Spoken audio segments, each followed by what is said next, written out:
Being somebody who exists on this planet, I will have to take those baby steps. मैं नहीं करूँगा तो कौन?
Please welcome back to the stage your Master of Ceremonies for the C40 World Mayor Summit, Connie Hedegaard.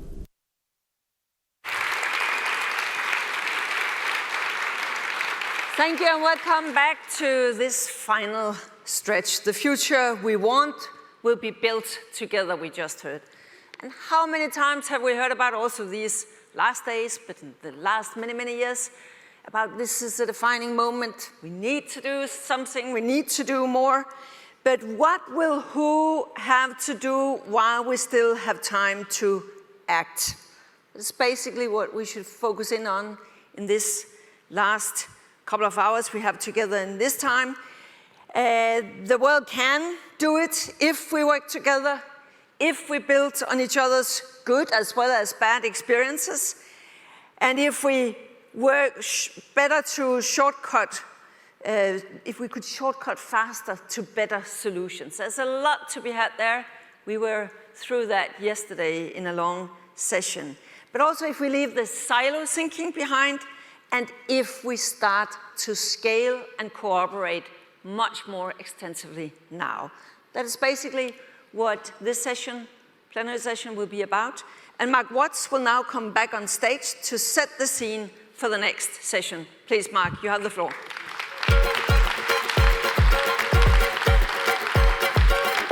Thank you, Connie, and good afternoon, everyone. So this next session is about consumption. So we've mostly been looking at carbon emissions so far through the lens of emissions that are directly produced within the geographic boundary of C40 cities. So pollution that comes out the tailpipe of a vehicle or from an industrial plant, methane rotting from waste, electricity drawn down to power buildings or offices. So in the technical speak of carbon accounting, these are territorial emissions, and I realise I should now be pressing a clicker to make the slide work, and I've left the clicker there.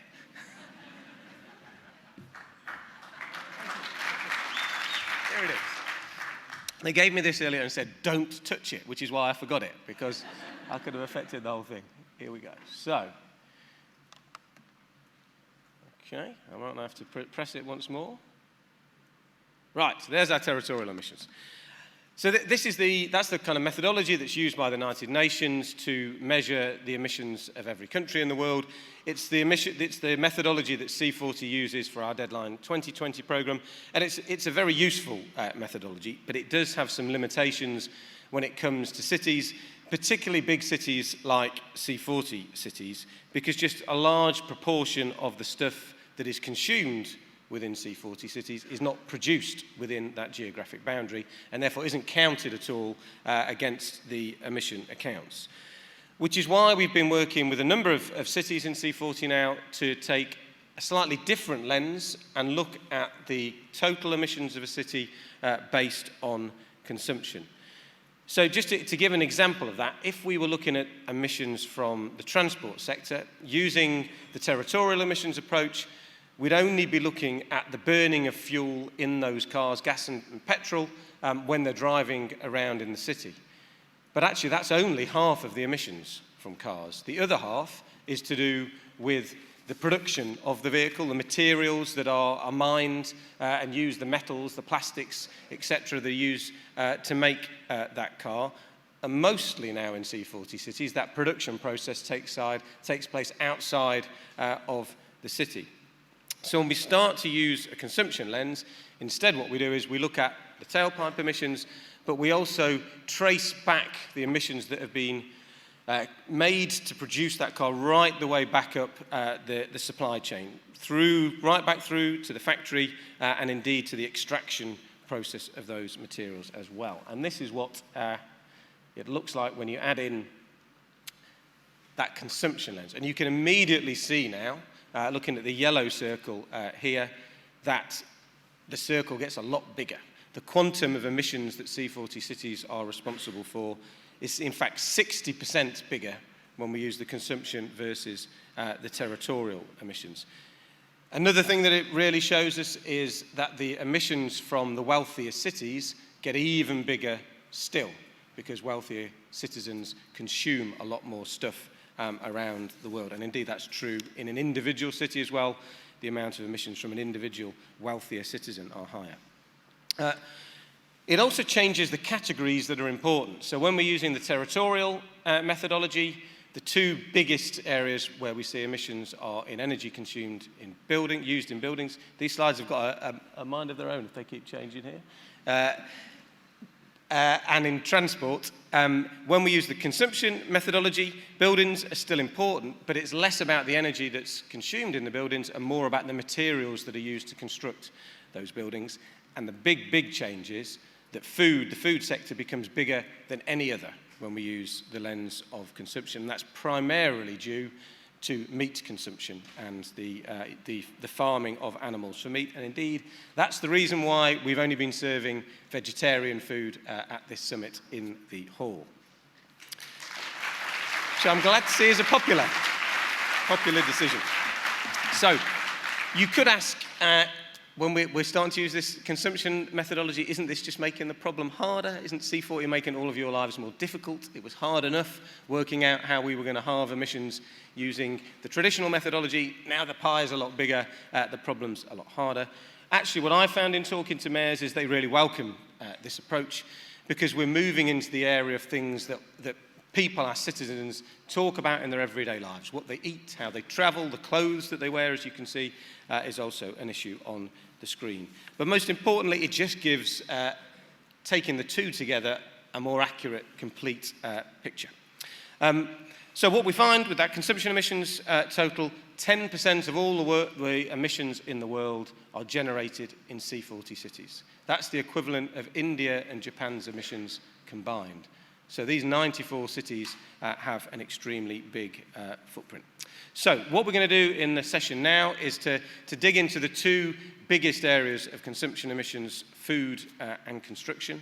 And we're going to kick off with food. And I'm really delighted here now to be handed over to a woman whose organisation, the EAT Foundation, I think has just produced a really world-changing piece of analysis with the Lancet, showing us what a planetary health diet looks like. That's a diet that will both give individuals the best chance of a healthy life and to reduce emissions from agriculture to safe levels. She is someone who is a constant source of inspiration to me and has become a very good friend over the last few years. So please give a huge welcome to the stage to the founder and executive director of the EAT Foundation, Dr. Gunhild Stordalen.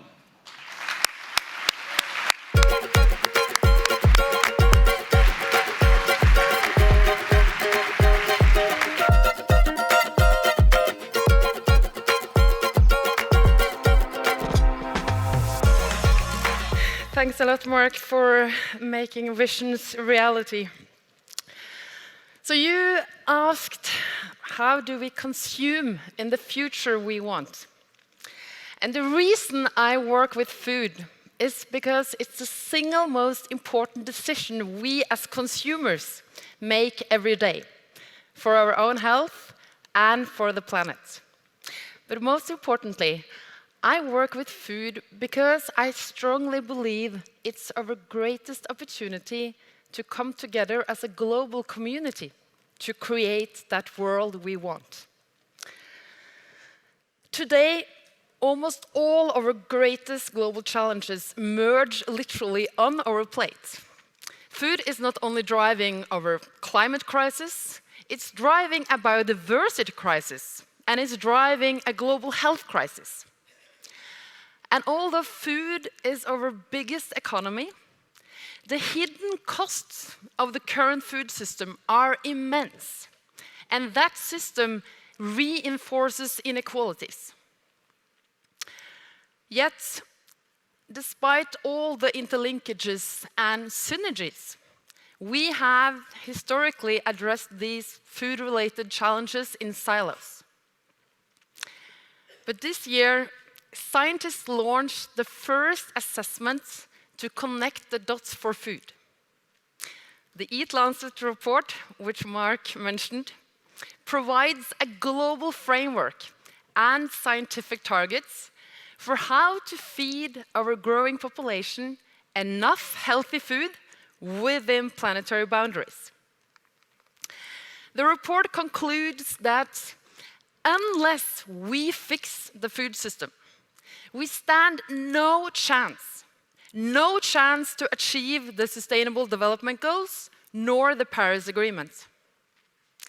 On the other hand, on a more positive note, by getting it right on food, we can not only help getting climate change under control, protect nature, improve food security, and strengthen both rural and urban economies, but we can prevent 11 million deaths every year and improve the health and well-being of hundreds of millions more.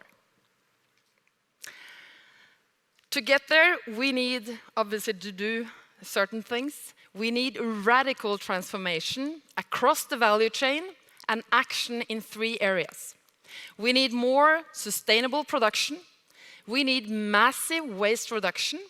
And third, we need to switch to healthier diets with much more fruits and veg, whole grain, legumes, nuts, more plant-based proteins in general. The good news is that scientists say it is possible. And as you know, 80% of food in the future will be consumed in urban areas. So guess what? Cities, guys, are key to making this shift happen. So as a very proud partner and co-founder of the C40 Food System Network, we at EAT are thrilled to see how that network is growing and the impressive progress you're making. And now even firm commitments. I was so happy to see yesterday when 14 bold mayors hungry for change signed up to the Good Food Cities Declaration. And by 2030, they pledge to align their public procurements with the planetary health diet from the Eat Lancet, cutting food waste by half, and engage the whole city in working together for local and tasty solutions. So together, they have now committed to make it easier for in total 65 million people to eat better. And by doing so, empowering all of these people to take part in creating a positive change for themselves, for their families, for their communities, and ultimately the planet. And that's what I love about food. It brings people together like nothing else. Food connects agendas, and it helps us collaborate towards common goals. Even though millions obviously still don't have enough food and no choice. Billions of us do. And the number of people that are now craving healthier and more sustainable food and literally demanding better solutions, that number is growing rapidly. So by working together across sectors, across disciplines, across borders, not only city borders, but country borders, if we work together to make better food not only available and affordable, but also attractive. We eat and it needs to be attractive. But if so, we can enable people everywhere to make a positive difference, literally every time they sit down to eat. In other words, through food, you can get all residents engaged. Engaged and involved, not only to peak emissions, but to peak biodiversity loss, to peak deforestation and land degradation, to peak malnutrition, obesity, cancer, so on, and too many early deaths. And last but not least, to keep boosting better lives in better neighborhoods. Now, I can't see how that's not something all of you here in this room want to commit to. And just saying, the declaration has room for more. Thank you.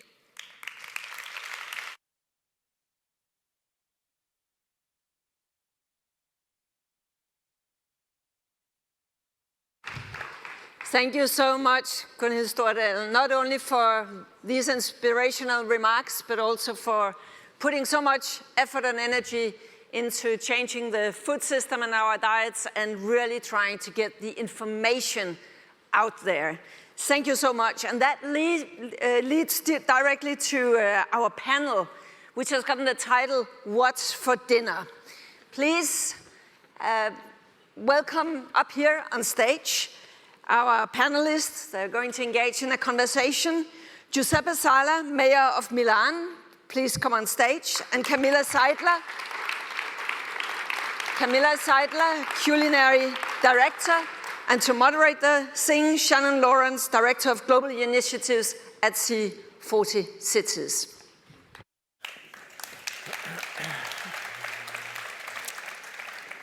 Good afternoon. Thank you very much to Gunhild Stordalen. I'd just like to echo Mark's words about her inspiring leadership and the very important partnership that we have with the EAT Foundation. And on the subject of inspiring leadership, I'd like to bring us to another level.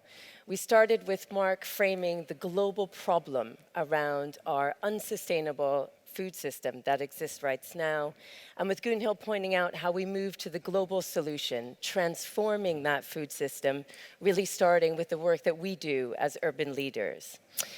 And when there are urban leaders mentioned, you come right to Mayor Sala, the mayor of Milan, who has been an incredible leader for the entire movement we have here at C40, leading our C40 Food Systems Network, and also being the pioneering force behind our Good Food Cities Declaration.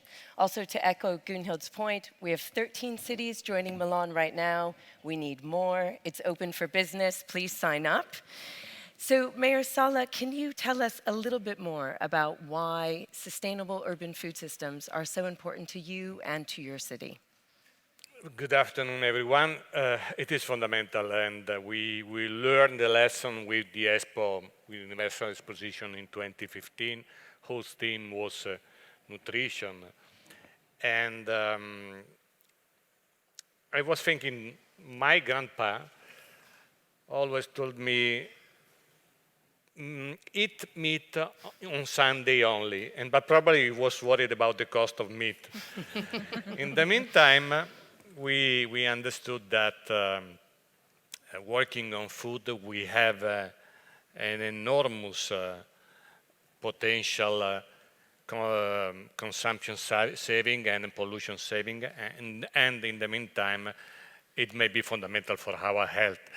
And let me tell them this thing, because we are the ground, the territory of the Mediterranean diet.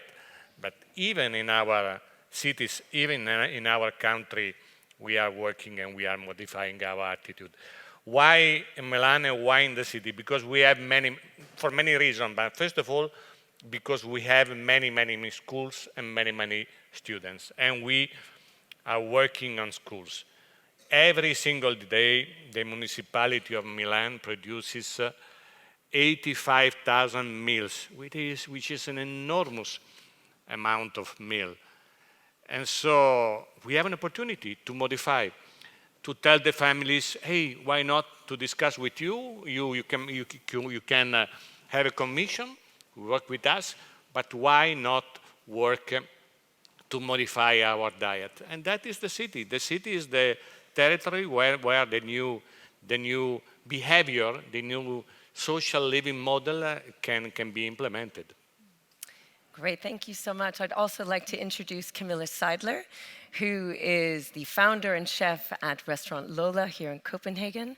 But you've also recently returned to Denmark from Bolivia, yes, where your restaurant there was rated the best in Latin America. I'm sorry, I didn't get down to try it in time. But where you were known for creating really spectacular, innovative menus that relied on sometimes unfamiliar local ingredients. Yeah. Can you talk to us about what sustainability means to you, and how do you reflect that vision in your restaurants? It means a lot of things, first of all, because the word sustainable in itself is very confusing, because it can mean so much, but also one of the things that I came from Copenhagen, obviously food city on the rise, 2012, everything was happening, but it was also a very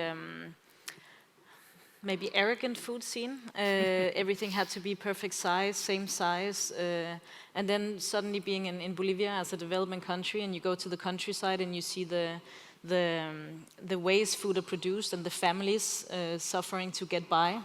Not being able to buy shoes for their kids, am I going to call them up and say, I want cauliflower in 9 centimeter in diameter, and then if not, I won't have it.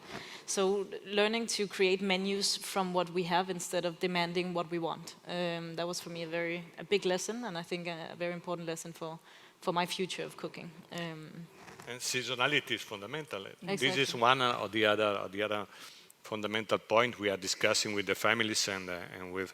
In Italy, we are lucky because we have so many, we have an enormous diversity in terms of food production.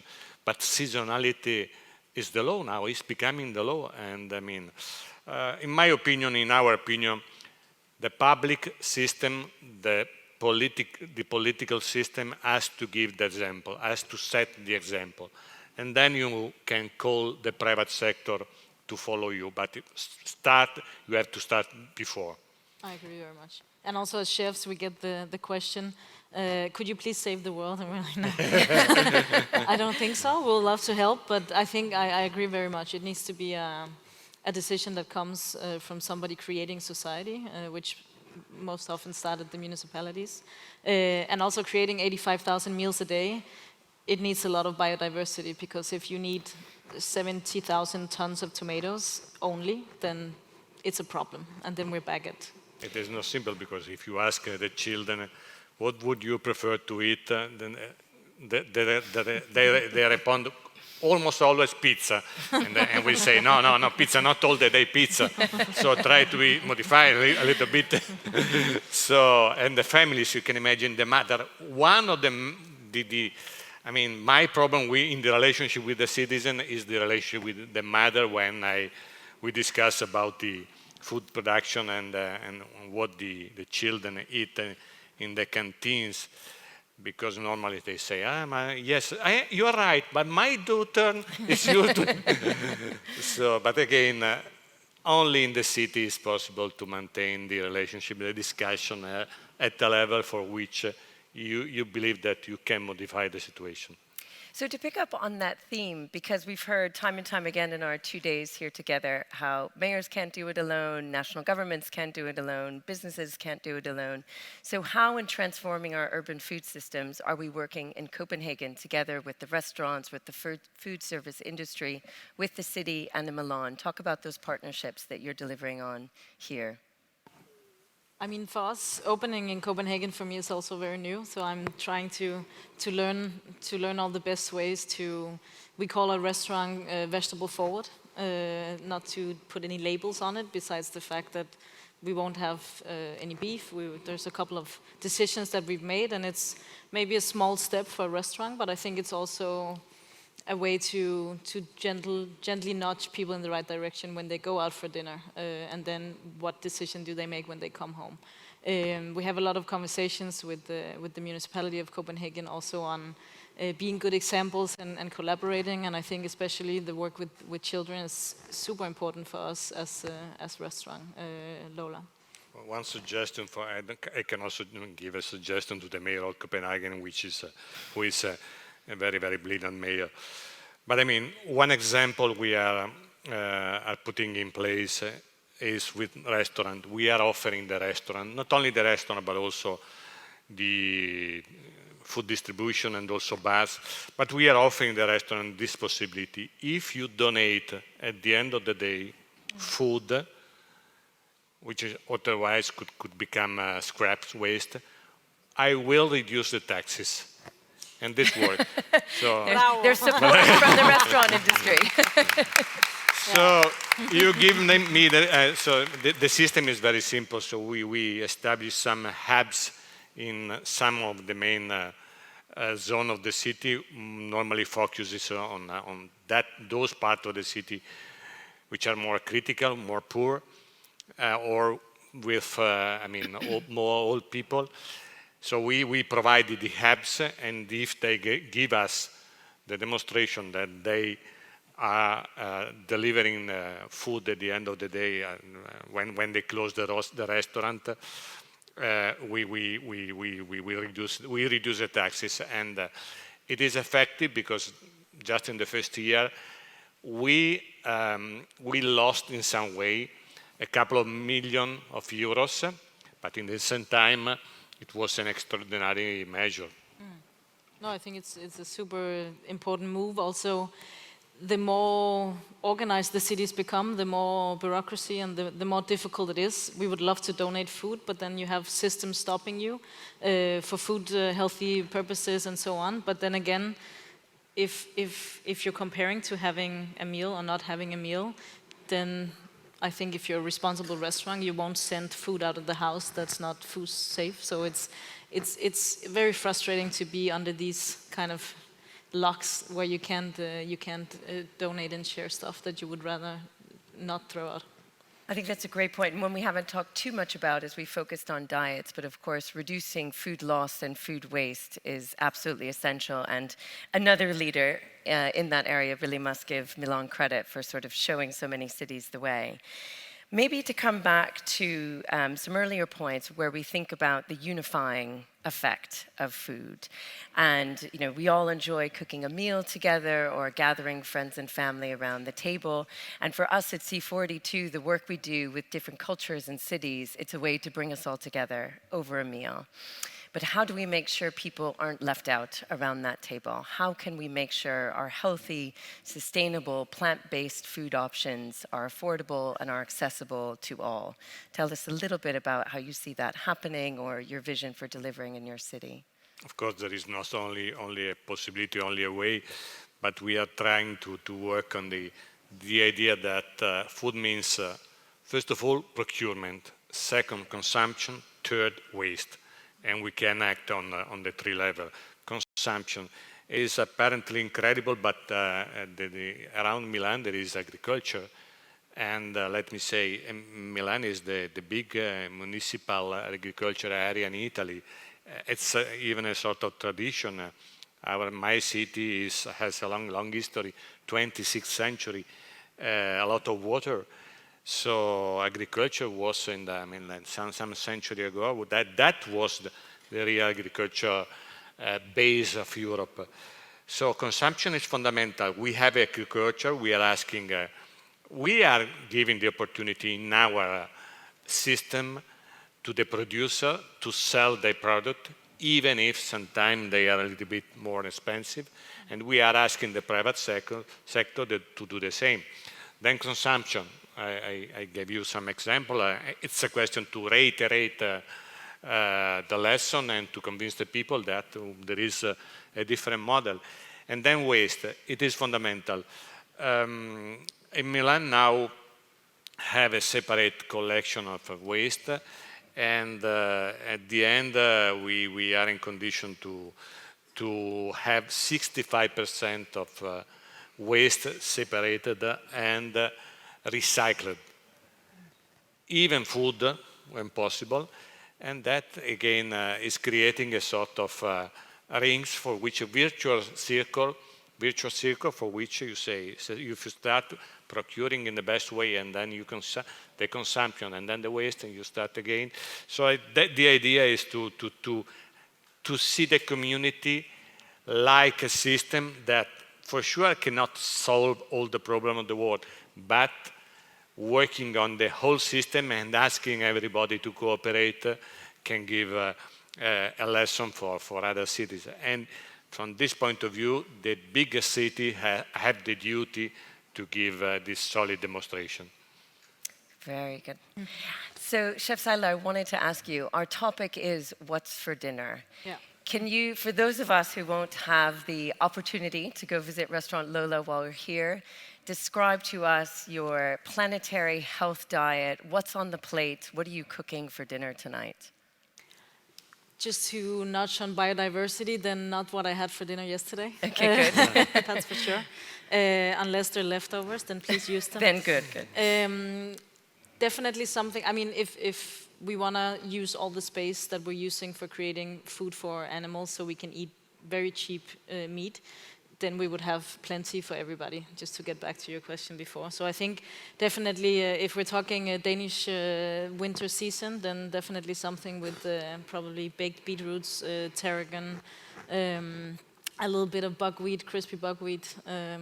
I don't know, something delicious. Sounds fabulous. Very nice. Let me say one thing about water, because water is resources. It is very critical, and it is normally associated to environment for the reason that you see even in our schools there are so many vending machines offering plastic bottles. This is a problem. So another action we implemented this year, the first day of school, some few weeks ago, we donated 100,000 aluminum water bottles to the children, to the primary and secondary school. And then we ask, always for the same method, we act first, but then we ask you to do the same. So we are asking the school to get rid of the vending machine, and that is very effective, not only for the result, but also because the children go home and the parent asks them why you have the bottle, and they why not, and so on. So it's even an enormous possibility to work on the family's environment, which is the base of our life, on those fundamental things. I think that echoes again Mark's point about why working on consumption can be so powerful. It gets down to how we're all living our daily lives, what we're doing, how we work within our families. We have 50 seconds left. Backstage, we started an interesting discussion. If you were on a desert island for 1 year with one ingredient, what would it be? Mayor Sala, first to you, and then Chef Seidler, let's see if you've thought of it. Honestly, it is not my idea, but I asked to a famous man in Milan. He established the most famous food store, and he replied, Parmesan. And if you think about that, Parmesan, of course, genuine, real Italian Parmesan.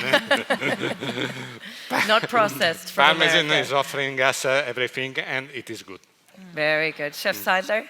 I won't disagree. 2 Parmesans, that's excellent. Well, thank you both very much for your work, for your leadership on these issues locally. Thank you all.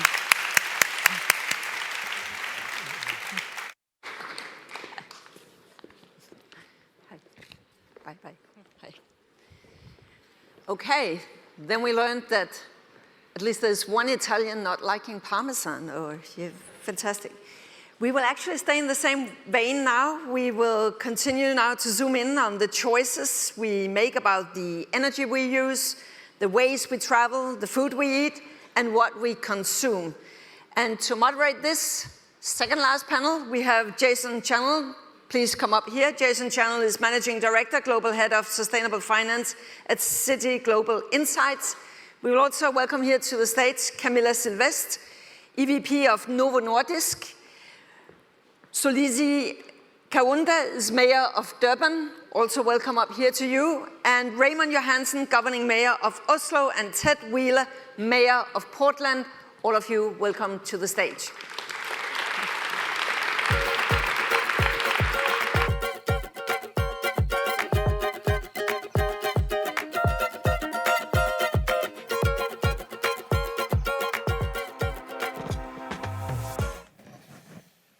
So thank you to all of our esteemed panelists today for joining us here. So we've just heard about some of the urban action taking place in a key consumption sector, which is obviously food. Now, consumption, we'll all be well aware, covers a very wide range of other areas, from clothing to aviation to manufacturing vehicles, and not least the large embedded emissions which come from construction. Now, construction of buildings and infrastructure is the next biggest source after food. And that, of course, with the challenges we're facing, that's only going to grow as cities grow and as urbanization continues around the world. So the first question I have is for Mayor Johansen, is for you, is obviously Oslo has many climate accolades under its belt, which you should be suitably proud of. But next is taking a leading action on reducing these emissions from construction. So can you just tell us, what the city government is actually doing to lead this issue, not just in your own city, but across the whole of the C40? Thank you. We are quite ambitious, because within 2030 we will be zero emission from Oslo, and it's really a tremendous challenge for us. And we have, since 4 years back, we have introduced a climate budget, which is very, very important. It's an important tool for us, that we in detail can show how and where to reduce the emission. And I think in the future, to fulfill the green shift, it's important to discuss how to govern it. And the devil is in all the details, and that we will clearly show through the climate budget. But Oslo has little industrial activity. We will grow with about 10,000 each year. So we have launched an initiative here within C40 on fossil-free construction sites. And it's together with the other Scandinavian country. And we want then to use our purchasing power, innovative procurement, to ask for fossil-free construction sites. And already we have 9 of them in Oslo. We know we will grow, the city will grow, and we want more cities to be a part of this initiative with fossil-free construction sites. And I think the emission from the construction sites will be one of the most important emitters in the years to come. So that's an important part why we are here to launch this initiative. So, the challenges that face cities around the world obviously vary enormously from different parts of the world, and we very much know that kind of high-income cities in Europe, North America, Oceania, they consume the most, and clearly they've got to most rapidly curb their consumption emissions if we're really going to avoid the worst effects of climate change. But at the same time, we've got cities in emerging economies which need to adapt to sustainable consumption patterns as they're growing, and clearly they're growing much faster. So a question for you, Mayor Kaunda, is you're at the helm of a very rapidly growing economy and population. So how do you balance that need to encourage economic growth and create jobs in Durban, but with the need to keep emissions and from consumption in check. And clearly there are many challenges associated with that. And it'd be lovely to hear about how you're dealing with those challenges, opportunities, and the successes that you've had in building a sustainable city. Thank you very much for having us in this evening, and we greet all the participants. As eThekwini municipality, we have heeded on the call for action because we have recently adopted our own climate action plan, which is the first one in Africa, and we are more than ready to continue with that.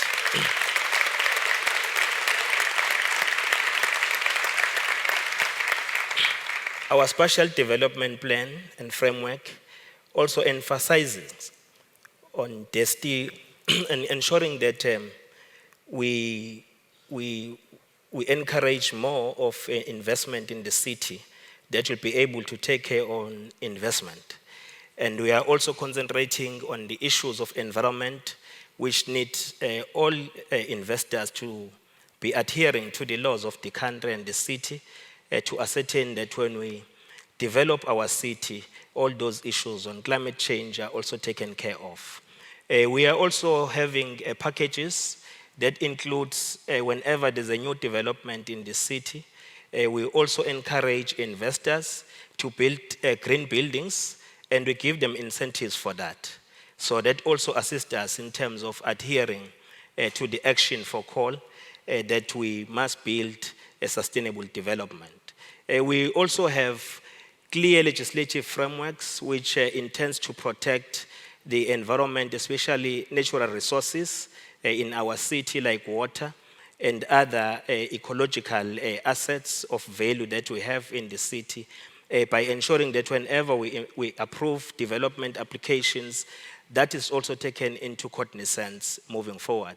We also decided to design what we call the Durban Metropolitan Open Space System, which therefore assists us in managing our open public spaces and places to ascertain that whatever development that takes place in those areas really adhere to what we have set as objectives to conserve and preserve our environment in the city.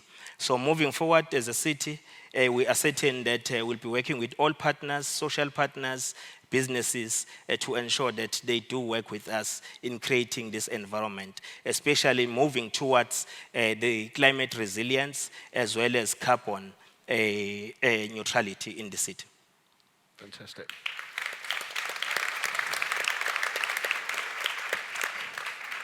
So I want to jump over to Mayor Wheeler from Portland now. So Portland's got a long history as a leader on climate action, and even in some of the world's most prosperous cities, the challenge of ensuring that everybody has enough is still with us. And how can consumption actions such as circular economy-based actions and policies related to that, how can that be used to tackle inequality in the city and in other cities like Portland? Yeah, so that's a great question. First of all, we want to be an innovative test bed in Portland in terms of the circular economy, just the way that we see Copenhagen or Amsterdam or Rotterdam being innovative examples of leadership here in Europe. And for us, it started in 2015. We did what was called a consumption-based emissions inventory. Long story short, we looked at all of the goods and all of the services that were consumed in our economy, and we determined how much they were contributing to global climate change.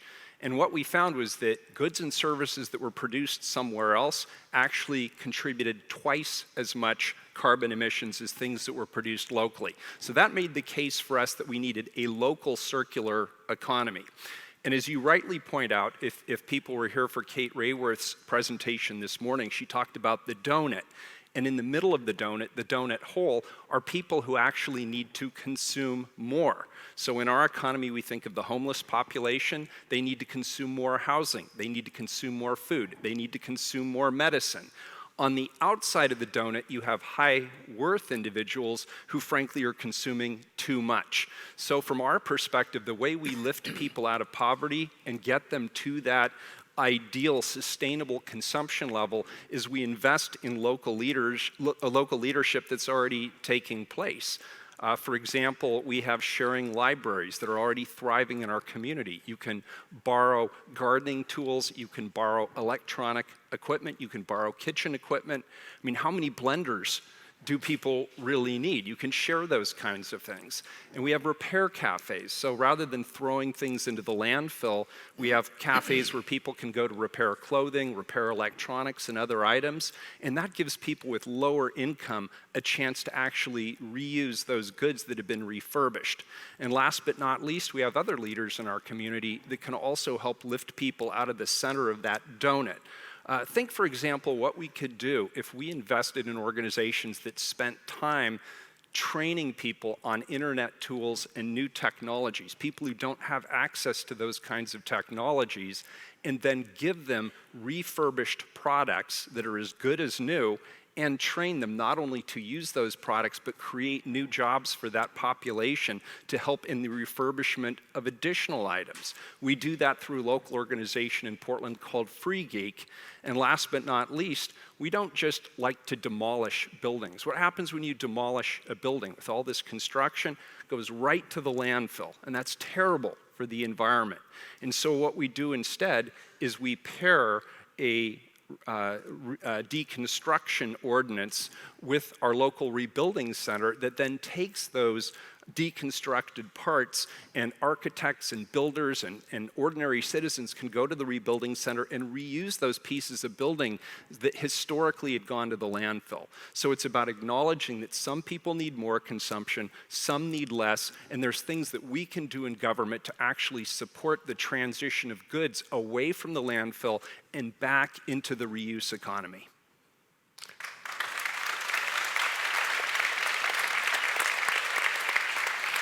So a great example there of everybody working together, and obviously, you know, C40's consumption research, which I hope everybody's aware of, you know, that says, you know, as we know, that action is needed from all parties, and we all know from the SDGs as well in terms of, you know, partnership for the goal.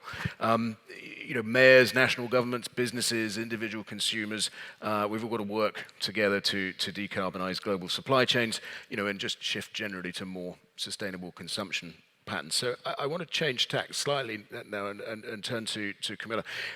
What role, and it's obviously something I have very strong views on myself about, but what role does the global business community play in addressing consumption emissions, and in particular, what's Novo Nordisk doing?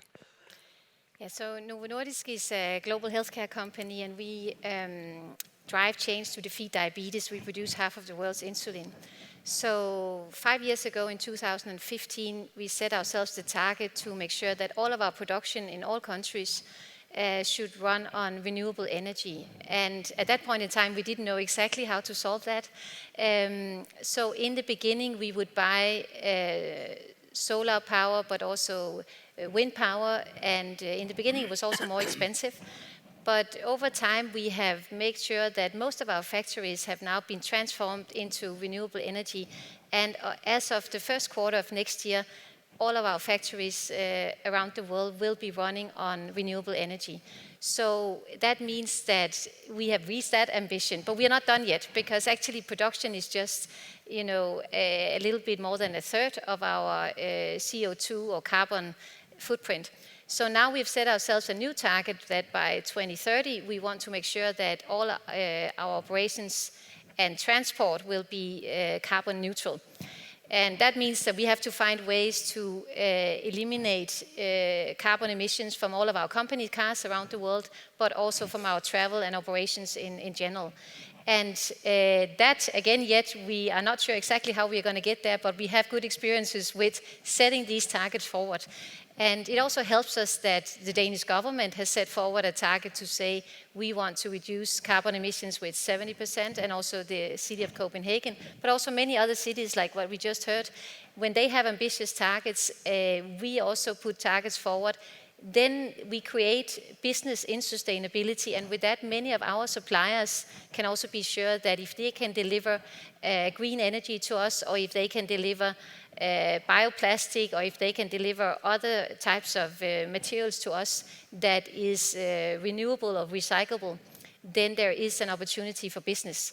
And so for us, business and sustainability goes hand in hand this way. And is there anything that particularly sort of pertains to cities in terms of what you do and the impact that you can have within an urban environment? Yeah, so we have also initiated a collaboration with, at the moment it's 22 cities. It's called Cities Changing Diabetes, and many of these cities are represented here, like Rome, like Beijing, and Copenhagen also. So these 22 cities, with them we work on how can we create more healthy cities, but we also find that many of the climate problems and many of the health problems have the same root cause. So together with C40, we also have the opportunity to work together and find out what's the best way to eliminate some of these climate problems and health problems at the same time. An example can just be if we can find ways to make sure that more people would bike, like we see here in Copenhagen, we are actually able to not only reduce carbon emissions, but we are also able to reduce the prevalence of diabetes and obesity, serious chronic diseases that imposes great health problems to societies and people, but also just in terms of financial problems. So these are ways that climate problem and health problems can be tackled together in this Cities Changing Diabetes network. And we are hoping to have many more cities join this network also in the future. Fantastic. So I want to come back to our three mayors now and have a general question that I want to throw out to everybody. One of the things that staggers me when I look at this, and it was so interesting hearing so many different things that you're tackling, right? There's 1,000,001 things that you could tackle, right? And there's 17 Sustainable Development Goals and 169 sub-targets and that. How on earth do you choose between where to go? It's like, how do you prioritize between things? Well, I see we are very different cities and coming from different countries. I think Oslo and Norway. Norway is an oil and gas producing country. Oslo, it's small and big at the same time and quite rich. I see we can be a kind of a test bed where we can try things and then maybe, if it's relevant, we can export it. Like the climate budget, which I think it's relevant. The fossil-free construction sites, which is relevant for more of us. We will, by 2050, another 2.5 billion people will live in cities. And we have to build more than 1 billion new houses within 2025. So of course it's extremely relevant. And we can do that. And we have, now the last month in Oslo, 70% of all the new cars sold were electric vehicles. That was because of a cooperation between the state and the municipality. Maybe it fits some other countries, some other cities to do the same thing. I don't know, but we can try. We have a model, we can try to be a test bed. And we watch other cities, like Portland. It was very interesting to listen to what you can offer, because the countries, they are dragging their feet, not doing anything of relevance, really, if we are honest. So it's a city themselves that. Thank you. So we are close to the inhabitants. We can try out different models. We can push the government, and we can learn from each other. So it's some positive cherry picking from each other. It's a way forward. Therefore, a perfect example of how important C40 is in terms of sharing those things. Any other observations? Yes, thank you very much. We are, of course, not immune from the challenges that are presented by climate change. Recently, we have experienced floods in our city, which robbed us of 80 lives in the city, and people were displaced. So as a result of that, most of the people are residing in flood areas. So therefore, we have a clear strategy to intervene in building houses so that we relocate them from the dangerous zones where they are located. And part of that, which is also a challenge, is the illegal and also unauthorized developments. So we identified it as a threat to the development and the sustainability of our own economic growth as a city. So therefore, we have to intervene in that regard. But we have started many programs. Part of those programs is our inner city regeneration program, where we are developing the city, and we are also availing a space, especially for purposes of social houses, since you'll know that South Africa had many laws which were unjust. Part of those laws were really relocating people from the cities and put them at the periphery of the city. So therefore, for us to entrench social cohesion, we are bringing people inside the city and integrate our communities, those who are rich and those who are poor, because that's a stance that we believe is going to make South Africa move forward. And part of what we are also implementing are our own catalytic projects that we are pushing and we are planning as a city. That also include our special economic zone, the Dube Trade Port in King Shaka Airport. Most of you here, when you visit us in the 10-year period, you'll see a total different city of eThekwini, where you'll see a smart city at this airport, which integrates many economic activities and also incorporate regional economic developments so that those who are remaining in townships and in deep rural areas, they are also incorporated on economic activities of the city. And we are also dealing with the projects on the reforestation, where we have started the plan. That plan is moving with the speed. We are planting trees because the intention is to make sure that we deal with the carbon issues and they are able to sink in those particular trees that we are planting. And we are also moving with the speed to ascertain that the implementation of Sihlanzimvelo, which means that we are taking care of our environment, which is a C40 funded project, which is moving very well, that we intensify the program, and we also expand it to the entire municipality moving forward. So those are the strides that we are putting in place. But of course, we are remaining with a very big challenge of ensuring that we now move with the speed on the radical socio-economic transformation so that we are able to distribute the resources of the city to all citizens of our city in eThekwini. Okay, so we have... And if I could just put in a plug for the community. You know, we prioritize, we certainly have our ideas about what should go next and how we do it and what we want our staffs to work on. But the reality is the community also tells us what the community wants prioritized.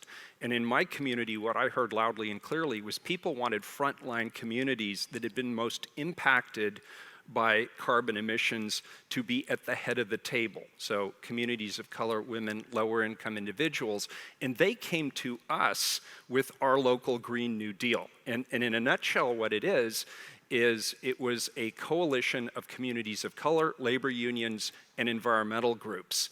And they went to the ballot with an initiative that would fund things like energy retrofits, renewable energy, job training, apprenticeships that would engage those particular frontline communities and have them be the first to benefit from this new fund. And the fund is about $50 to $70 million a year for all of those various purposes. And so what we're seeing now is that we can actually achieve our just transition goals as a result of this really impressive local Green New Deal that came to us from the community. And I believe it's the first of its kind in the United States, and my prediction is you're going to see this kind of thing happening all over the world.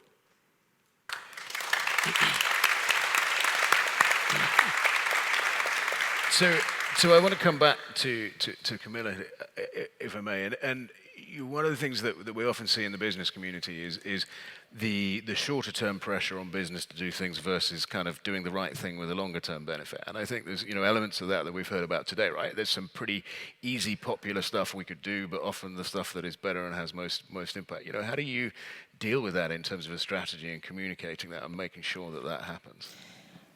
Well, we very strongly believe in that we don't have a sustainable business if we don't incorporate our environmental approach into our business and also our social responsibility.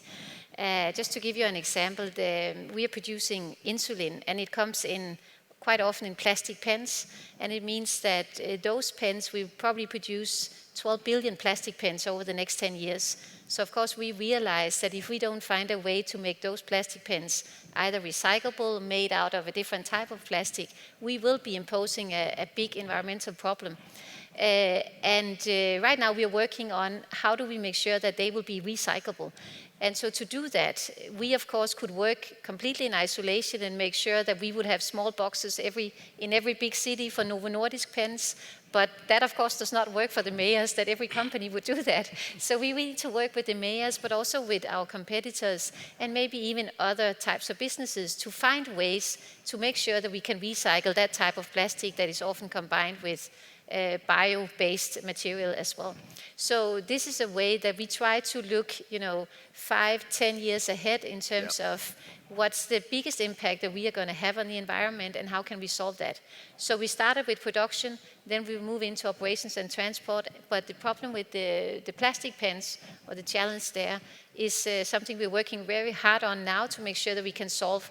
Not tomorrow and not next year, but very soon thereafter, we need to test out solutions. And that's where a city network in our experience, means that the regulatory environment in the cities is easier to work with than states necessarily. So we will start some of our pilots in cities to make sure that we get operating fast. So it's getting ahead of the curve and driving the change rather than being forced. Yeah, yes. Exactly. So we've got about 1 minute left. So I want to move to the quick-fire round of questions, which is challenges and changes. So for each of you, and you've obviously got about 15 seconds each, what's the biggest challenge you've got? And if you could change one thing to boost us to move towards a more sustainable circular economy, what would you do? I'm going to start with Mayor Wheeler at the other end. Help local businesses to thrive in a zero carbon emissions economy. And that means giving them clean energy, that means giving them a clean supply chain, and that means helping them to develop the workforce to be successful in that new environment. Fantastic. Build bridges between the social classes and generation, and not let the environmental issue be a middle class issue, but an issue for everyone.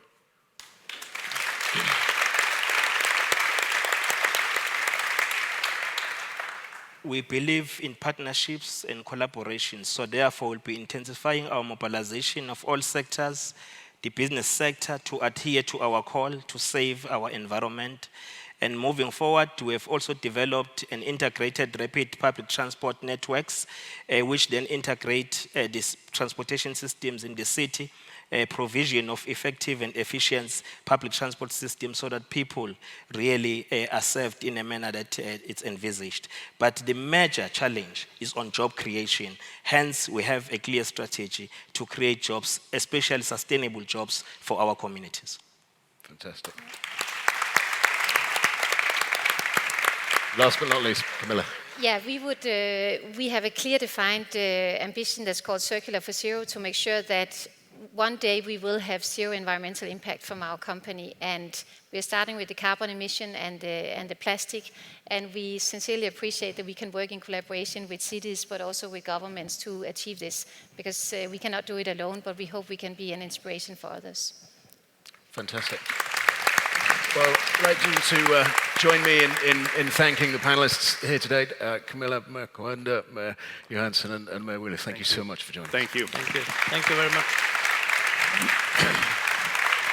Thank you. Thank you.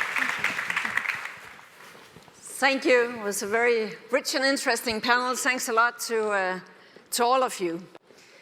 And now we come to our last panel. You all remember 10 years ago, the whole world was sort of mobilized. Now we had gotten the science message, and we needed to get the action going. And what happened then? We had a historic economic crisis.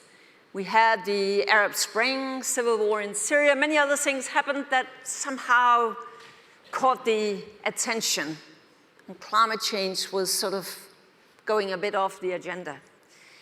And now it seems as climate change is kicking in and being more and more visible, a new generation of young people, they have felt the urgency again. People have been striking from school, Many more have sort of taken it to the streets, young people, but also not so young people. Many have demanded more specific action from their leaders, be it in business or in politics, and somehow it seems that complacency has been replaced by mobilization. So there is an awakened global conversation about the social and economic benefits of climate action policies like the Global Green New Deal.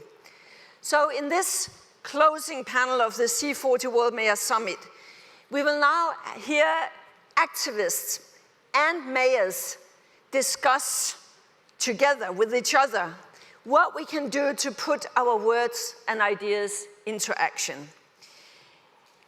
Mobilization is a prerequisite, yes, but how to translate all that involvement into specific political and societal action. That's what we're going to discuss now. Please join me up here in the chairs. Angela Valenzuela of Fridays for Future Santiago. And please.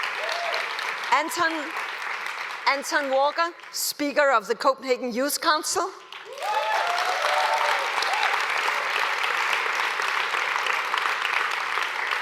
Antonio Carlos de Magalhães Neto, Mayor of Salvador. And May Bøe, Executive Director, 350.org. And Yvonne Akisoya, Mayor of Freetown, actually another new members of the C40 cities. Welcome up here.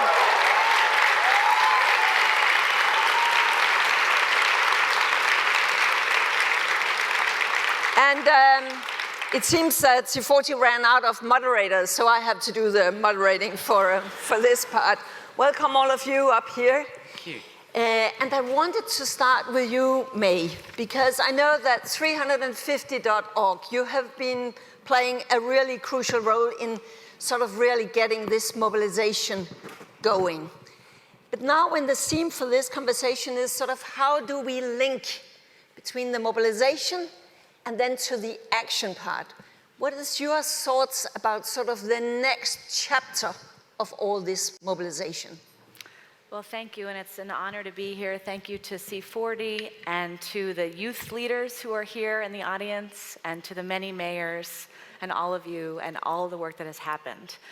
And I want to specifically thank the work that's happened in this room to embrace a global Green New Deal and what a game changer it is for this community to link climate justice, economic and social justice. It's an extraordinary achievement and step forward, and it's part of how we link the movements on the inside and the outside. I want to thank the people in this room who are part of the Divest Invest Forum and who are following the money and figuring out how do we make sure that those who are causing climate change are held accountable. And finally, I want to thank those in the room who are part of this exciting new youth initiative that I've just heard about. So there's a lot of energy in this room. But to answer your question, Connie, we all know that there is a gap remaining between the evident, abundant leadership and the warpath that the fossil fuel industry is on to continue extracting. And I think the distance in between those two spaces is simple. It's political courage.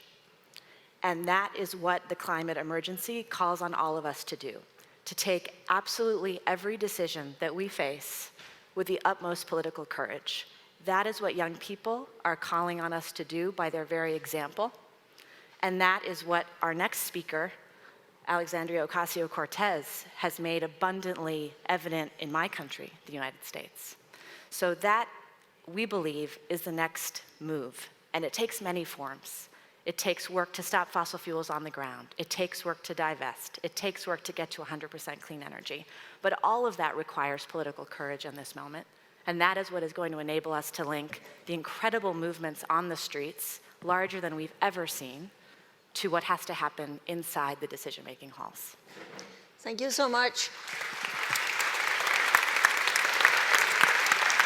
Anton, representing the Copenhagen Youth Council, you have worked with the city of Copenhagen, and we have heard a lot during these days about what's going on there.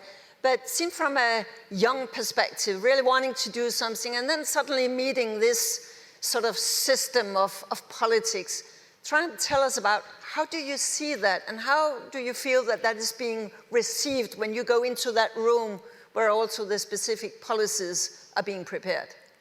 Well, I think definitely it's this whole political system and the unwillingness to do stuff sort of politically is incredibly depressing. And I think it's something that the mayors here with the Green New Deal are showing, that maybe they're willing to sort of, break with a little bit, and like to making sure that for them that they're going to do something. And I think that's incredibly courageous. But I think it's really important that, for instance, this Green New Deal, that it becomes action and that it becomes specific policy all over the world in all the respective cities. I think it's incredibly positive being here. In regards to Copenhagen, we do a lot of political work, and it's true that often when we have an idea or we have a policy suggestion, it takes a long time for the entire political system, like even to just see what we've done and to hear what we're doing, which is incredibly frustrating, and often it doesn't even work out. But I'm hoping that from the end of this meeting, we can begin looking forward and we'll work together even more than we have been doing. Have you maybe a good example where it did work out? We're the Copenhagen Youth Council, and every year we have 4 policy suggestions that we can make to the politicians, our local politicians. So obviously that's not only climate stuff.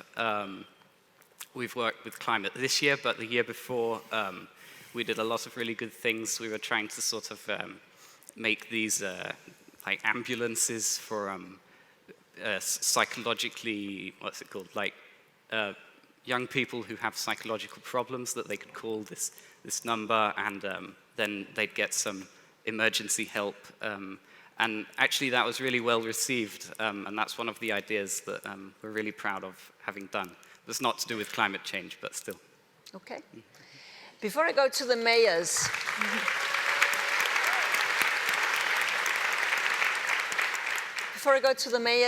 Angela, I would like to know from you, because you're one of 8 people on the coordinating team for Fridays for Future in Santiago.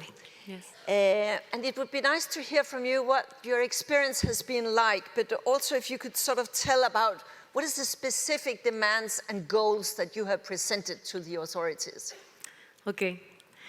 So it's beautiful, because before getting involved with Fridays for Future, I was dreaming to find a platform where I could meet people who are working and trying to push for action, for climate action. And I didn't want to feel lonely. And I knew that somewhere that people was also caring about what I was feeling. So this emotion, I didn't feel it more in isolation, but I found a network of people that at the beginning, yes, it started with like 8 people, then like mass mobilizations, and now it's been beautiful this week to meet people from Fridays for Future from all over the world, and we're really like a global network, and I'm deeply thankful for everyone. It's been deeply inspiring to meet you, and I'm gonna take you home and just tell everyone that yes, it's real, we are a global movement, and there is hope because we are the source of hope.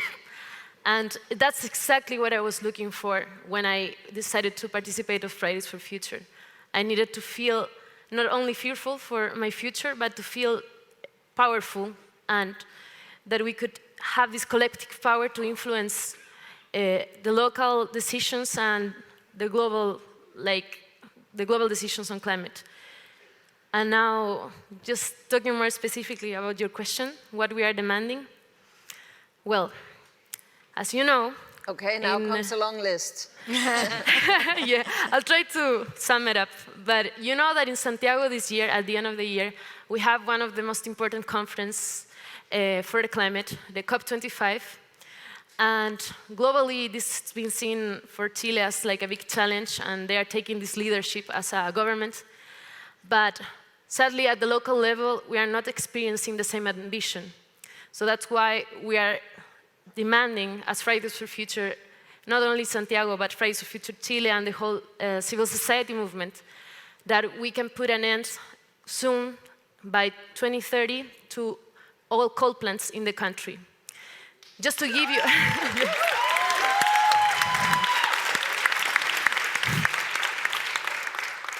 Just to give you an idea of the lack of ambition, that is not just from this last government, but it's something that's happened throughout the years.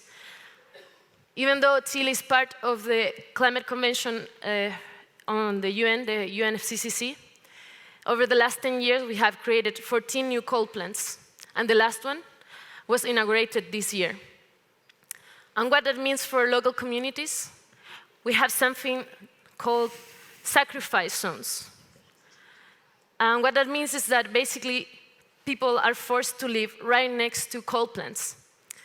And I visited one of the sacrifice zones 3 weeks ago, and I met two beautiful people. I would like to share a little bit about them. One of them was a fisherman from Ventanas. And he told me that once he used to be able to fish, and that was like their local economy. They would sell their fish, and that's how everything worked. But now, with all the pollution, he cannot sell this fish anymore.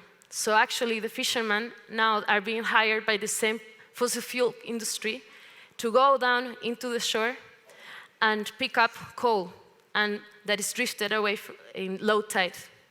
So as sad and terrible as it sounds now, the fisherman is getting coal out of the ocean.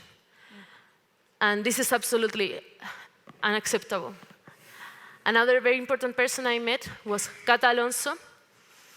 And this is one of the most vocal and great leaders from Ventanas. She's been fighting for her community for years to stop the expansion of coal plants.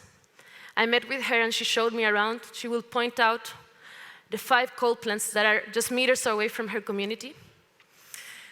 And it's very powerful because just this week I found out that she received a threat. She was told that her house will be set on fire if she continued talking, and she will have to be the first one to leave Ventanas. And this is not an isolated example of violence in Latin America. We have the highest rates of violence and murder for environmental defenders and human rights defenders. So I just wanted to share that with you today. Thank you so much. Thank you.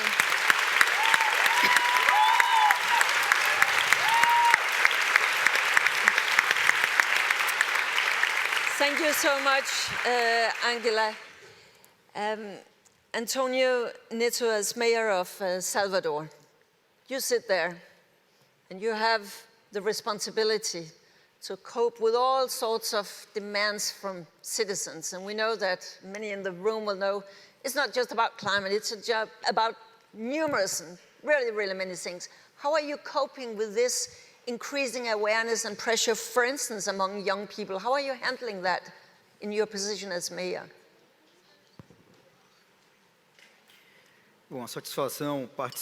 It's a pleasure to be part of this event. I feel that the first thing that has to be explained here is that you have politicians and politicians. You cannot generalize. We, today in Brazil, are going through a challenge because undoubtedly the signals that are being sent by the federal government at the international level are provoking a lot of questioning and doubts around the commitment of the country towards the climate agenda. We understand that we have we see our function as vital. A couple weeks ago, Salvador held the UN climate conference for the UN against the federal government. But we know that there are many political leaders in Brazil who are committed, who are concerned about the environment agenda. And more than that, we could see how important it is for the local government to take charge. Because on one side, we have to think globally, yes, but it is fundamental that the execution is in the hands of the local politicians and authorities. And it is possible, because we should not rest on the excuse that there is no money. We have a lot of priorities, but we have to have investment infrastructure and investment with environment, because we also have to think of public services, particularly in countries like Brazil. My city has 3 million inhabitants, which is characterized by a lot of inequality. We have a lot of poverty, social inequality. The city of Salvador, 7 years ago, did not address any resilience and mitigation policies derived from climate changes. A city that wasn't culturally prepared to face those challenges. And what we can see is that little by little we are changing that reality, showing that it's possible to combine addressing a series of priorities and demands from the society with the climate agenda. And more than that, the authorities have to be on the side of society. It's extremely important that streets are alive. The young people have to mobilize. Why? Because we are going to see a lot of authorities that today are not sensible to that. And this has to be imposed through the people. They have to pressure the authorities. And we have to understand that if we are on the same side of the table, hand in hand, public authorities, those who have to govern with society, we can have a very different future for our planet.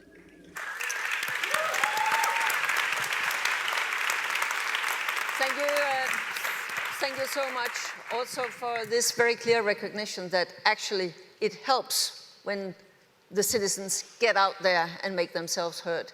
I would like to go to the mayor of Freetown, because I know you have also been working, among other things, to mobilize young people in your community. Try and give us an insight as to how you are sort of balancing between these different interests. And when you have the activists going there and you have to take the decisions, how are you using the mobilization? Thank you very much. And can I just start off by saying thank you to the board of C40s for approving me as a C40 member today. I'm really thrilled.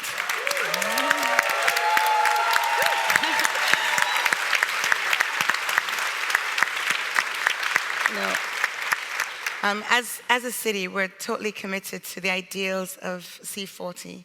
And I'm here today as a mayor. Exactly 1 year and 5 months ago, I was sworn in. And I came into this role purely because of the environment, not from a political background, not from a public service background, because of a deep concern for where we're going with the environment. In terms of how we're managing this, I was really interested to hear what the mayor of Salvador said in terms of adaptation. So very often over the last couple of days, people have said to me, you know, how are your young people mobilizing? And the reality is best summed up by the submission that Hilda from Uganda made in the press conference just a few minutes ago, when through tears, she very, very deeply, sincerely communicated to us her reality, the loss of her family land and home and schooling because of climate events. Our young people typically are consumed by survival. They're consumed by getting through the challenges which extreme temperatures have created, which have led to more rural migration. They're consumed by dealing with the events or the impact of the flood events, of the extreme weather conditions. So the mobilization that they do is not in the way that Fridays for Future is done. But it's just as important.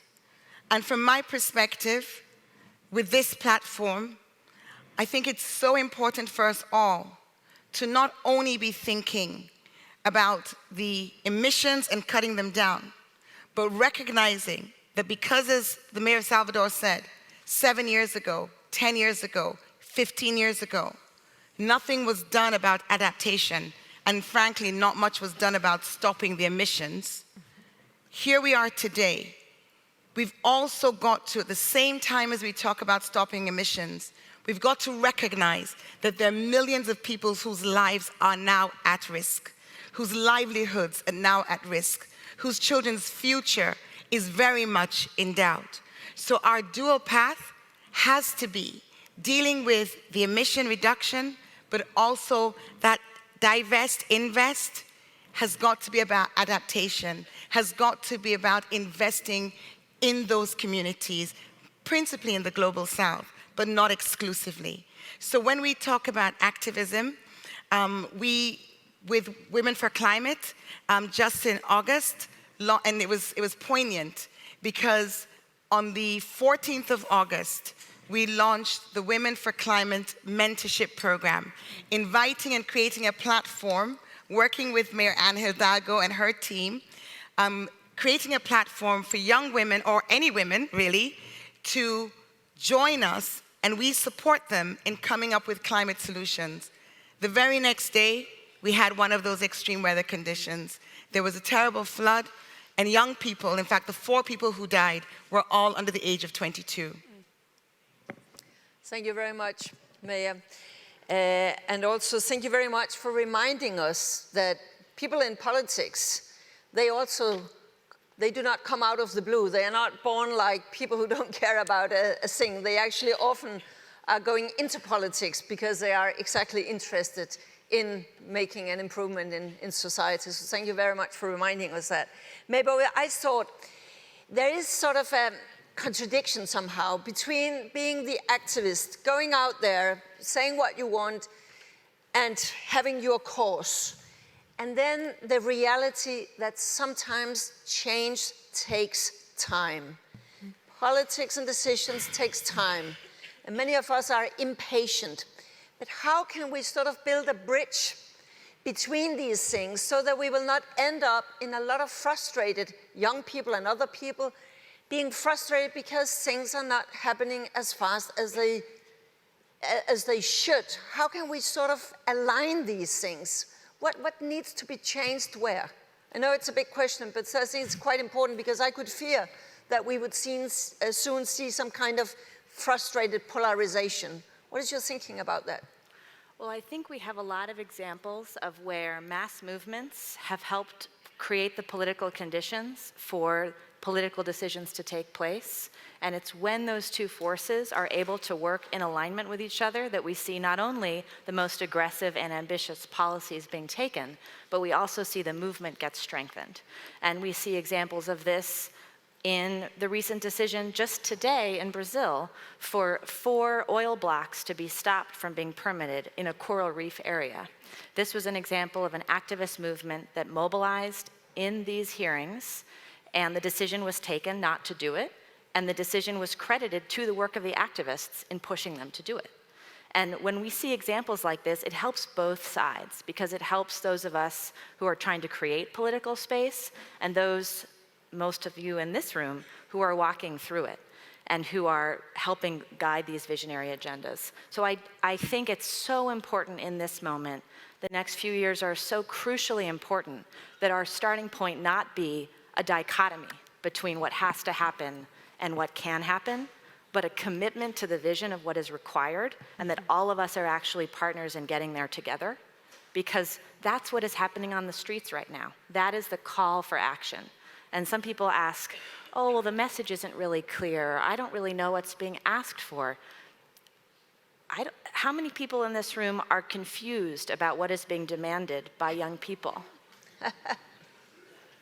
I thought so. We all understand what has to be taken into account. We all understand what the science is saying.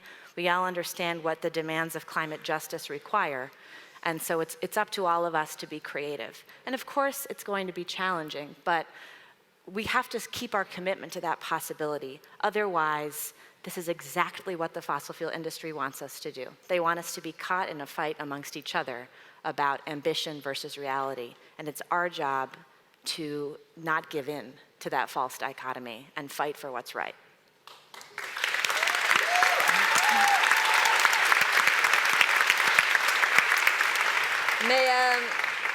Mayor Netto, could I ask you to sort of comment on what we just heard here, the same problem? Bom, de fato, Indeed, timing is not always met with the same urgency by the authorities. But I'd like to add something to your presentation that for me is very important. In this enormous planet, we have very diverse situations in different countries, especially when you compare a rich country and a poor country. In the poorer countries, we cannot close our eyes to discussing financing. For example, the renewal of the public transportation fleet, one of the greatest pollutants in Latin America and doubtlessly in the case of Brazil. It's impossible to renew the fleet of public transport, replacing that with e-buses, unless we discuss financing. And this financing, many times, is not only limited to the country. It has to be a greater debate beyond the boundaries. When we talk about implementing resilience plans, we do have a resilient plan that is quite ambitious for Salvador, and we wish Salvador to be carbon neutral by 2049, when Salvador becomes 500 years old. But we need to act fast, because society wants us to act fast. But to do that, we need resources. And the authorities don't have the resources all the time. So this is why it's essential that we keep in mind that the debate on financing has to be global. It has to be global. And Mayor Aguistoya, if you should point to sort of one barrier that you see from your office as a mayor for speeding up action, where does that lie? I would say the financing point is a really important one, but I think another issue is information. One of the things which has been so striking over the course of the last few days is how much I've learned. And I think my view is that the movement that we see here in the West has been fueled by information, by people understanding better and more. And today when the young people were in the press conference, what they said was they wanted more information out there. A barrier to change is when people don't feel the sense of urgency. And often that is because they don't understand. And it's not just a question of putting the facts and figures out there in a context that relates to the West, but breaking it down so it relates to somebody in Ecuador, it relates to somebody in Bangladesh, it relates to somebody in Freetown. So I would say that and even that requires financing.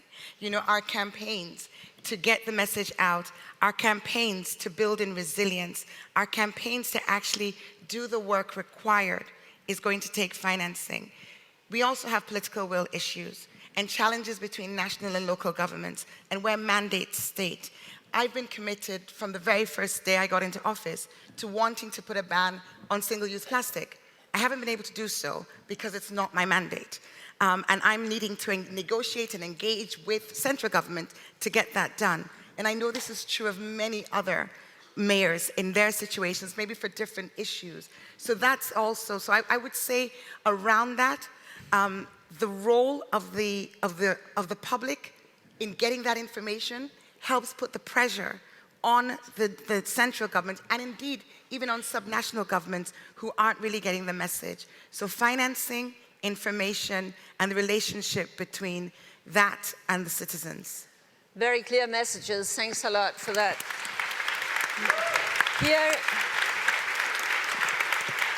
Here in conclusion, I would like each of you, if just 20 seconds or so, come up with sort of your wish.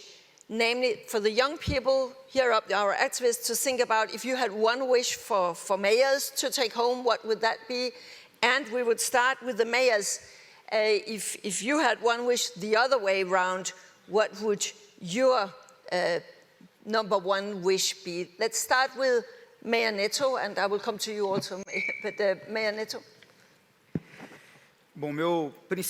Well, my main wish with regard to the youth is that they do not lose hope, do not cease to believe. They have to know that they are the main actors of transformation of our present. And this connected world, in this connected world, the future of the world, its balance and sustainability will depend on the activism and the presence and energy of the young people. Depends on them. And May Bowen? I would say political courage, and I would point out that the word for courage comes from the word for heart. And we all know the decisions we would take if we weren't afraid. The most important things that we could do in our organizations, in our cities, in our youth movements. Those are the steps we all have to be taking. That's my wish. And Yvonne Akisoya? My wish would be that the youth no longer have to feel that they're in this on their own. And as so many of them have said over the last few days, they feel scared about their future. And that will happen when we join the dots. We need the dots to be joined. Around the world, there are many people who feel this way. The stronger we are together, the closer we are together, the more effective we will be in making the difference that has to happen now. Thank you. And Anton, your wish number one to the mayors of the world. I hope that when you go back home today or tomorrow, that you start listening to young people and that you take us seriously. I think that's really important. It's not about what you have done or what should have been done, but please listen to us, because in that way, maybe we won't be able to believe it, but at least we can hope that change will come. Thank you so much. And the last word goes to you, Angela, your best wish. Take bold and inclusive climate action, and Fridays for Future is going to back you up. It's going to build the political momentum for you to do everything. And again, yeah, that's it.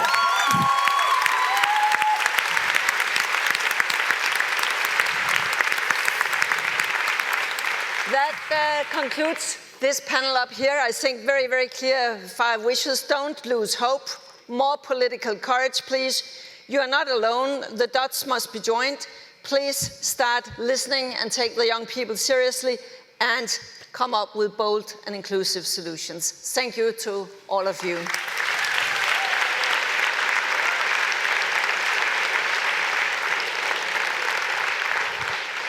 Thank you. Thank you. And with that, we have come to our very last agenda point. And what we're going to witness now is actually a first. Namely, it's the first time that our next keynote speaker speaks outside her own country as a congresswoman. Alexandria Ocasio-Cortez is a third-generation Bronxite. She's an educator and organizer serving the 14th District of New York in the Bronx and Queens. The Congresswoman grew up experiencing the reality of New York's rising income inequality, inspiring her to organize her community and run for office on a progressive platform, rejecting corporate PAC funds back in the United States. In June last year, AOC defeated the 10-term incumbent, to become the Democratic nominee for the 14th District, and she went on to make history in November last year as the youngest woman ever to be elected to Congress at the age of 29 years old. Since her swearing in to Congress in January this year, Congresswoman Ocasio-Cortez has made the fight against climate change and the new Green Deal cornerstones of her political work. I'm not in doubt that you will join me in welcoming Congresswoman Ocasio-Cortez on stage. We are very, very pleased to lead to you.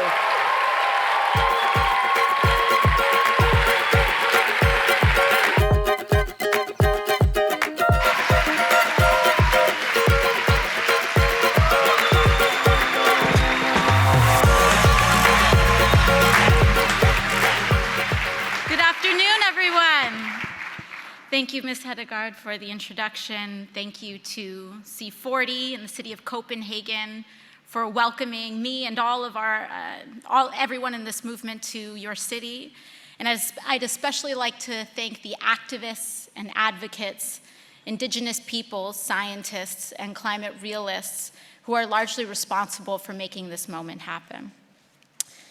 I'd also like to thank the mayors, officials, and everyday people who are joining us here and watching from afar today. I was honestly a little bit surprised and incredibly humbled to be invited here today to speak on the issue of the climate crisis and the Green New Deal. Back in the United States, many of us advocating on this issue have garnered a bit of a reputation as troublemakers and radicals. So in that spirit, I will not waste much time, and I want to move to speak with candor, frank honesty, truth, and frankly, scientific consensus. It's no secret that we are meeting here today at a very perilous juncture, a crossroads, one of extinction or opportunity. And every decision we make between now and in our children's lifetimes will determine how human life will fare, whether we suffer greatly or build together. It is our choice. To the chagrin of many of the politicians and voters, I am sad to report that there is no middle road on the climate crisis. We will either address the problem meaningfully and in accordance with scientific consensus, or we will not. The statement is not a matter of radicalism, it is a matter of fact, of policy, and of science. And many of the decisions we make, particularly as executives and policymakers, will either contribute to destruction or preservation. And that contribution is measured in the form of emissions, injustice, and inequality. As elected officials, we have an obligation to tell the truth. And in many different junctures and moments, we have not. Not on this issue, not fully, and certainly not in our policy. Many of us have read the science, have been briefed by the world's experts, and have seen the projections and implications in our communities. Yet we speak in broad terms, as though we do not know the things that we know. We do not speak often enough about this crisis in real, human, understandable terms. And that impulse is understandable. Because when we speak in the terms that scientists are urging us to, we can be easily labeled as alarmists, or if you are not a man, hysterical.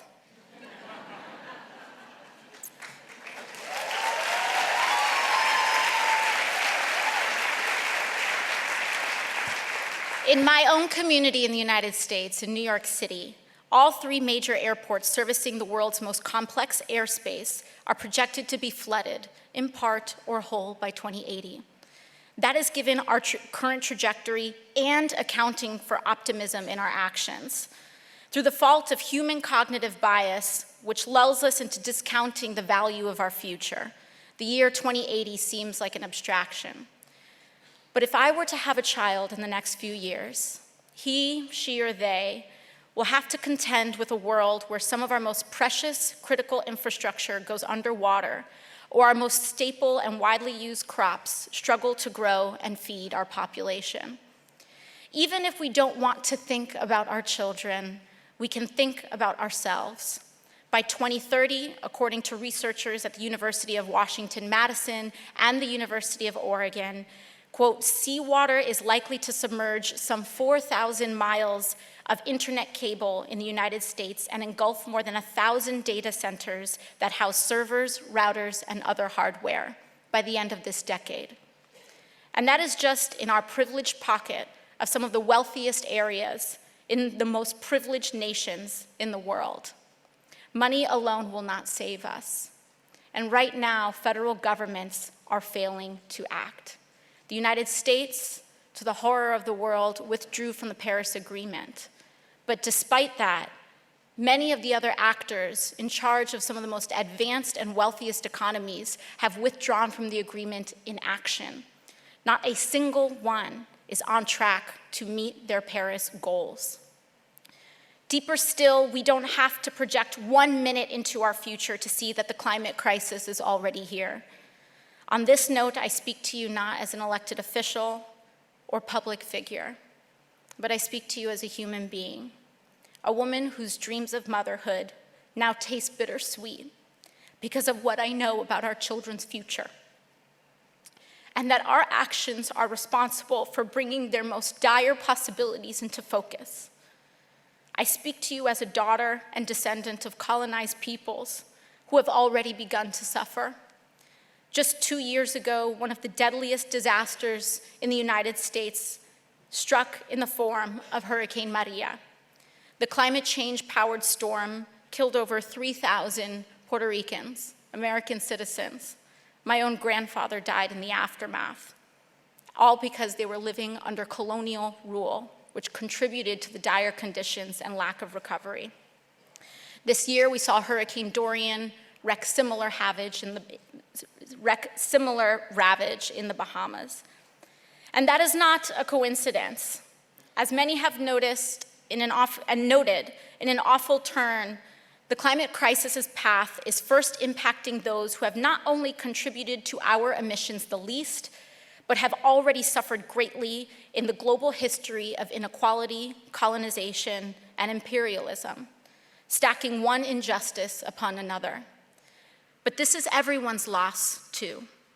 And no person is insulated from this reality, because many of the people ravaged and marginalized in our current regimes, the lineages of farmers, indigenous peoples, and tightly knit communities, also have knowledge of many of the practices that are our solutions as well. So it is no secret that many of our scientific conclusions reinforce indigenous wisdom and practices cultivated over thousands of years. It is not a coincidence that these disasters get relatively little media coverage, and that even less of the coverage dares to mention climate change. It is not a coincidence that the truth is controversial. None of this is a coincidence, because climate change is not a coincidence or a scientific anomaly. Climate change is a consequence. It is a consequence of our unsustainable way of life, because it is unsustainable to organize our society as we have, centered on prioritizing personal gain and profit over any and all human or planetary considerations. It is unsustainable to naively believe that building a wall can shield ourselves from humanity's collective destiny. It is unsustainable to promote amnesia around gross injustices and ignorance of our past, to abdicate responsibility simply because it was our ancestors who committed them and not us. Our children bear responsibility for our inaction, despite the fact that they didn't make the choice. And frankly, it is unsustainable to continue to believe that our system of runaway, unaccountable, law-breaking pursuit of profit, whose inequality is so socially destabilizing that it is giving rise to authoritarians who burn our forests and challenge the democracies that listen to basic science, and to think that that has nothing to do with this.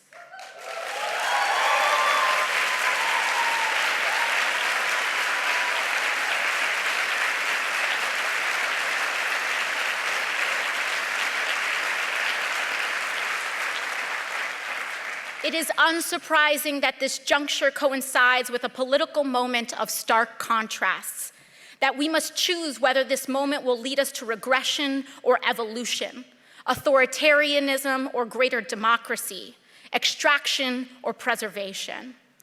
Our greatest choice is to move towards a cooperative, collaborative world that aligns with scientific consensus, whose economies center and benefit the middle and lower classes and the marginalized, which is to say most people, and who honor the inherent value of all human dignity and can put everyone to work. All of this means that rising to the challenge of the climate crisis demands not only that we act meaningfully, but also that we change society. The two are inextricable. Our current logic created this mess, and operating in the same way will not get us out. Changing society for the better is the most sustainable thing we can do, and meeting the climate crisis will require the largest economic mobilization we may have ever tried to pursue as a human species. And that is what a Green New Deal is all about. Preserving our planet with a just transition focused on economic opportunity, jobs and justice, peace and prosperity. Simply put, to get the job done, much of the industrialized world, the developing world, the global south, all of us, will have to retrofit many of our buildings, change and update our energy grids, educate a labor pool in a myriad of different skills and capacities, work with regions to create just transitions for impacted workers and communities, and pursue some of the most ambitious civil engineering society has ever seen. And that should not be daunting, intimidating, or lead us to despair. It should be inspiring. Because this is the work of advancing societies, and we have been entrusted by the public to pursue it. To do any less is to stall or regress. We have two choices, to move forwards or backwards. Many of the places that will require attention and investment first are the frontline communities that have been historically neglected. Rural areas, poor urban areas, indigenous lands. Again, this is not a coincidence or even a form of affirmative action. It is common sense. We have already invested virtually everywhere else, and much of those places will enjoy continued attention due to their existing political and economic power. Now we must invest in the places left behind to not only catch up, but leapfrog to the future. And much of this work of this scale has been done before. It is possible. We have mobilized on a massive scale for war, and our only test of leadership is if we have the political will to mobilize on that scale for anything else. At the present moment, solving the climate crisis is no longer a primarily scientific question. It is now a political one. The scientists have done much of their job, and now it is the time for us to do ours. Just as they have created the technologies and identified the targets, we must create the political will. A Green New Deal centers the leadership of frontline communities, from miners to farmers, to indigenous communities, working and poor communities, and urban communities alike. Not only because it is the right thing to do, it is, nor because it is where we can find solutions, we can, but also because it is the winning political coalition that can empower change. The Green New Deal is an economic boon for the many that contrasts with the current profits of planetary extraction that benefit the very few. And with that, I think we have our work cut out for us. But to paraphrase a prior US president who pioneered the original New Deal, forged in a time of great economic desperation, quote, "We face the arduous days that lie before us in the warm courage of global unity, with the clear consciousness of seeking old and precious moral values. We do not distrust the future of essential democracy. The people have not failed. In their need, they have registered a mandate that they want direct, vigorous action. They have asked for discipline and direction under leadership. They have made us they have made us the present instrument of their wishes, and in the spirit of that gift, we should take it. In this dedication of a world, we humbly ask for a blessing. May we be protected, each and every one of us, and may we be guided in the days to come. Thank you very much.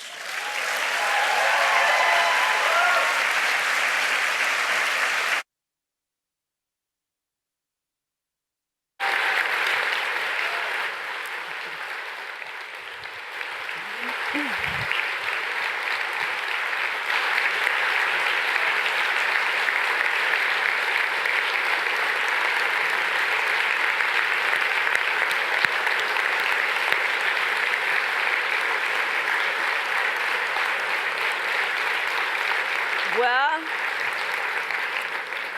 I don't know about you, but somehow I think that the US Congress deserves a voice like this. So,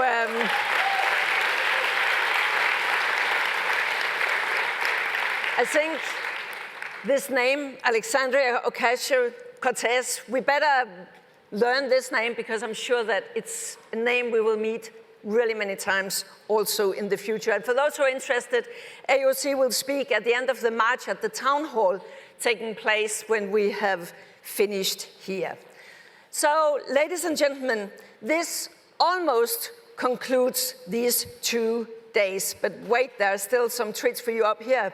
But I just want to once again thank all the sponsors, thanks to the media partners, thanks to all of you attending here in person, but also in cyberspace. And before we get to the last clue up here, please join me in a big round of applause for the team that has worked so hard to make such a fantastic program for you.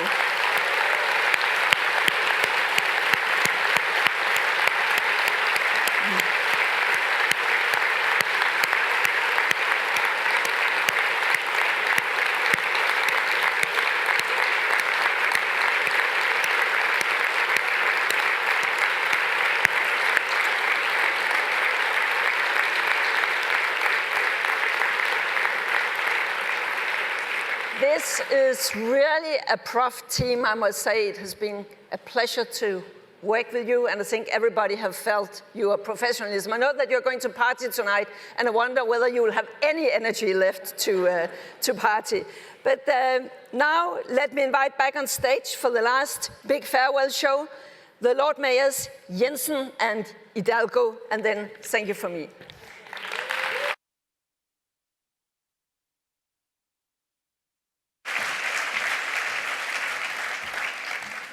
Thank you so much, dear colleagues, dear friends, dear climate activists. Are you here? Yeah. I can't hear you. Are you here? Yeah.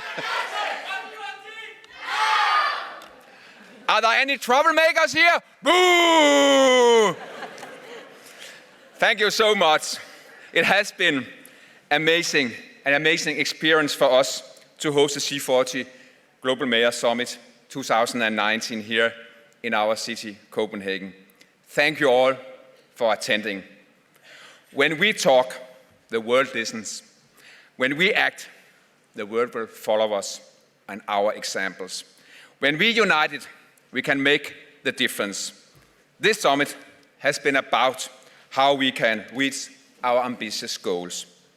Through collaboration between cities, businesses, civil societies, academia, and not least our citizens, to succeed with the deadline 2020 goals.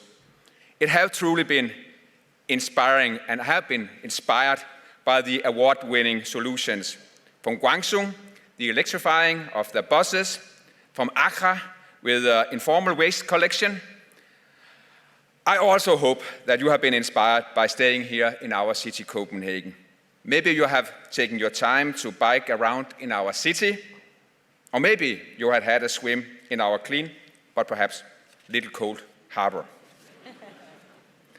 I would like to close this summit by stating that there is still time to act. But there's no more moment to wait.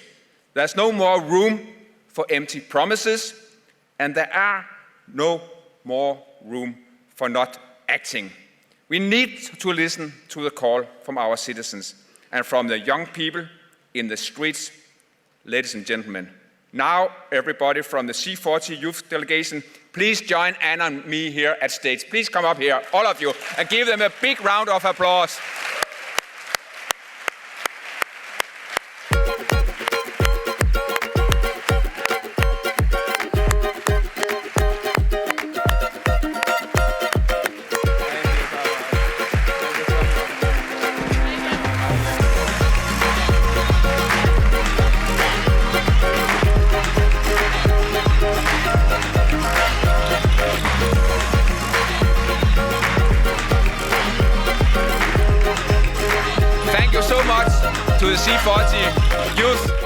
panel here at stage, thank you for your hard work for highlighting the climate emergency. And now let us go and join the climate march.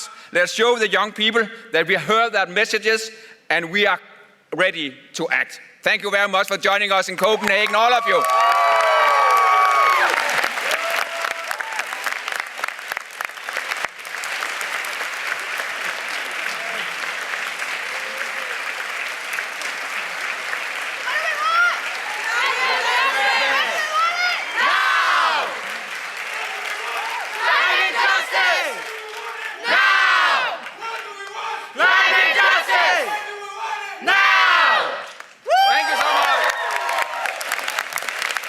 See you at City Hall Square.